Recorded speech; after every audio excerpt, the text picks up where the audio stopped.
Hello viewers, আসসালামু আলাইকুম। আজ আমি আপনাদের দেখাবো কিভাবে অ্যাডোবি ফটোশপের মাধ্যমে একটি প্রফেশনাল মানের ছবি এডিট করা যায়। আমরা প্রথমে অ্যাডোবি ফটোশপ সফটওয়্যারটি ওপেন করে নিব।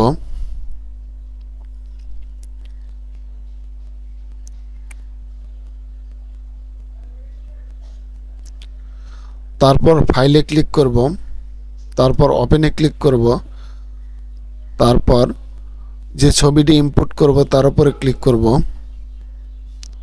আমাদের ছবিটি ইম্পোর্ট হয়ে গেছে, কিন্তু ছবির উপরে প্রচুর স্পট রয়েছে। এই স্পটগুলি আমরা কিভাবে রিমুভ করব এবং কোন টুলবার দিয়ে রিমুভ করব চলুন দেখা যাক।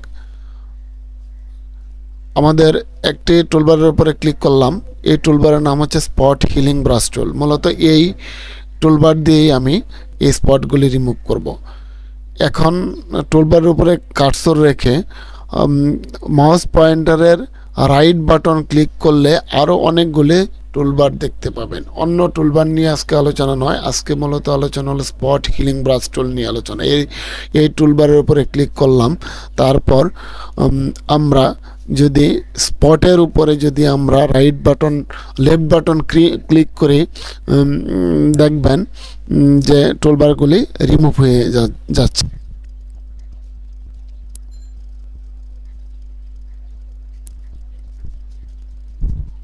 এভাবে আমরা স্পট হিলিং ব্রাশ টুলের মাধ্যমে স্পটকে রিমুভ করতে পারি। আজ আর নয়, পরবর্তী ভিডিওতে অন্য টপিকস নিয়ে আলোচনা হবে। আসসালামু আলাইকুম।